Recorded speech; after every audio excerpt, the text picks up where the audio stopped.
Hi dears, welcome back to our channel. ഇന്ന് വന്നിട്ടുള്ളത് ബാക്കി വന്ന പുട്ട് ഉപയോഗിച്ചിട്ട് തയ്യാറാക്കിയിട്ടുള്ള ഒരു നല്ലൊരു 4 മണി പലഹാരത്തിന്റെ റെസിപ്പി ആയിട്ടാണ്. അപ്പോൾ നമ്മൾ ബ്രേക്ക്ഫാസ്റ്റിന് വേണ്ടി പുട്ടൊക്കെ തയ്യാറാക്കിയിട്ട് ബാക്കിയൊക്കെ വരാറുണ്ടല്ലോ.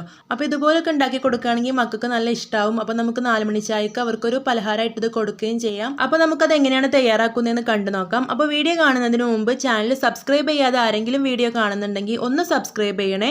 തൊട്ടടുത്ത് കാണുന്ന ബെൽ ഐക്കണും കൂടി ക്ലിക്ക് ചെയ്തിട്ട് അതിൽ വരുന്ന ഓൾ എന്ന ഓപ്ഷൻ സെലക്ട് ചെയ്യാൻ പ്രത്യേകം ശ്രദ്ധിക്കണം കേട്ടോ. ഇനി നമുക്ക് വീഡിയോ കണ്ടു നോക്കാം. ഞാനിവിടെ ബാക്കി വന്ന 3 കഷ്ണം പുട്ടാണ് കേട്ടോ എടുത്തിട്ടുള്ളത്. അപ്പോൾ നിങ്ങൾ എത്രയാണ് നിങ്ങളുടെ കയ്യിലുള്ളത് അതിനനുസരിച്ച് എടുക്കുക. എന്നിട്ട് ബാക്കിയുള്ള ചേരുവകളും അതിനനുസരിച്ച് കൂട്ടിക്കൊടുത്താൽ മതി. ഇനി ഞാനിതൊരു ബൗളിലേക്ക് ഇട്ട് കൊടുക്കുന്നുണ്ട്. ഇനി നമുക്ക് നന്നായിട്ടൊന്ന് പൊടിച്ചെടുക്കണം. അപ്പോൾ ഞാനിവിടെ കൈ വെച്ചിട്ട് നല്ല രീതിയിലൊന്ന് പൊടിച്ചെടുക്കുന്നുണ്ട്. കട്ടകളൊന്നും ഇല്ലാതെ ഈ ഒരു പുട്ട് നല്ല രീതിയിലൊന്ന് പൊടിച്ചെടുക്കാം. അപ്പോൾ ഇതിവിടെ ഇതുപോലെ പൊടിച്ചെടുത്ത് വെച്ചിട്ടുണ്ട്. ഇനി നമുക്കിത് മാറ്റി വെക്കാം. മിക്സിയുടെ ഒരു ജാറെടുത്ത് അതിലേക്ക് ഇനി ചെറുപഴം ചേർത്ത് കൊടുക്കണം. അപ്പോൾ ഈ ഒരു പുട്ട് ചേർത്ത് കൊടുക്കുന്നതിനനുസരിച്ച് പഴം ചേർത്ത് കൊടുക്കേണ്ടത്. ഞാനിവിടെ ഒരു 3 പീസ് പുട്ടിലേക്ക് ഒരു 5 ചെറുപഴമാണ് ചേർത്ത് കൊടുത്തിട്ടുള്ളത്.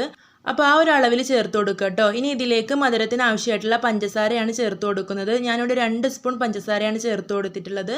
പഴം ചേർത്ത് കൊടുക്കുമ്പോൾ തന്നെ അത്യാവശ്യം നല്ല മധുരം ഉണ്ടാവും. അതുകൊണ്ട് 2 സ്പൂൺ പഞ്ചസാരയെ ചേർത്ത് കൊടുത്തിട്ടുള്ളൂ.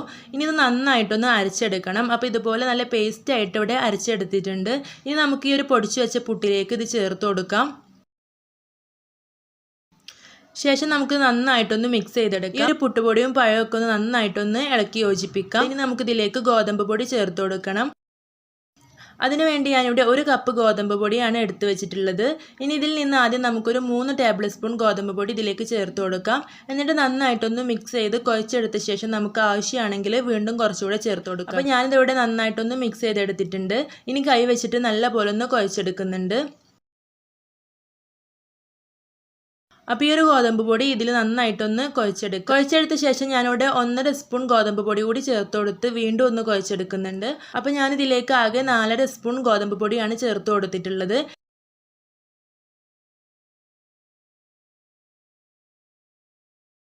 നമുക്ക് നമ്മുടെ കൈ ഒന്ന് നന്നായിട്ട് കഴുകിയെടുത്ത ശേഷം ഇത് നമുക്ക് ഇഷ്ടമുള്ള ആകൃതിയിൽ ഒന്ന് ഷേപ്പ് ആക്കി എടുക്കാം. അപ്പോൾ കയ്യിലൊരല്പം വെള്ളമാക്കിയിട്ട് വേണം ഇത് ഷേപ്പ് ചെയ്തെടുക്കാൻ, അല്ലെങ്കിൽ ഇത് കയ്യിലാകെ ഒട്ടിപ്പിടിക്കും.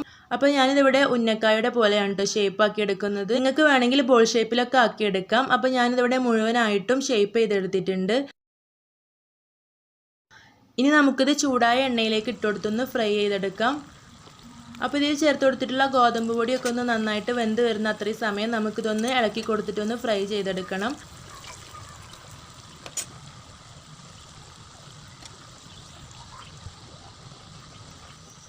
അപ്പോൾ ഇത് ഞാനിവിടെ കുറച്ച് സമയം ഒന്ന് ഫ്രൈ ചെയ്തെടുത്തിട്ടുണ്ട്. ഇതിൻ്റെ എല്ലാ വശവും ബ്രൗൺ നിറമായിട്ട് വന്നിട്ടുണ്ട്. ഇനി നമുക്കിത് എണ്ണയിൽ നിന്ന് കോരി മാറ്റാം. ബാക്കിയുള്ളത് നമുക്കിതുപോലെ തന്നെ ചുട്ടെടുക്കാം. അപ്പോൾ നമ്മൾ ബാക്കി വന്ന പുട്ട് ഉപയോഗിച്ച് തയ്യാറാക്കിയിട്ടുള്ള നല്ല അടിപൊളി പലഹാരം ഇവിടെ റെഡി ആയിട്ടുണ്ട്. ഞാനിതൊന്ന് കട്ട് ചെയ്ത് കാണിച്ചു തരാം. ഇത് കണ്ടോ, നല്ല സോഫ്റ്റ് ആയിട്ട് നല്ല ടേസ്റ്റ് ആയിട്ടുള്ളൊരു പലഹാരമാണിത്. എല്ലാവരും ട്രൈ ചെയ്ത് നോക്കണം. നമ്മൾ ഉണ്ണിയപ്പമൊക്കെ കഴിക്കുന്ന ആ ഒരു ടേസ്റ്റാണ് കേട്ടോ തോന്നിയത്. അപ്പോൾ എല്ലാവരും ട്രൈ ചെയ്ത് നോക്കിയിട്ട് നിങ്ങളുടെ അഭിപ്രായങ്ങളെല്ലാം കമൻ്റായിട്ട് അറിയിക്കണം. വീഡിയോ ഇഷ്ടമായിട്ടുണ്ടെങ്കിൽ ലൈക്ക് ചെയ്യാൻ മറക്കരുത്. ചാനൽ സബ്സ്ക്രൈബ് ചെയ്യാനും മറക്കരുത്. അപ്പോൾ ഇനി അടുത്ത നല്ലൊരു വീഡിയോ ആയിട്ട് വീണ്ടും കാണാം. താങ്ക്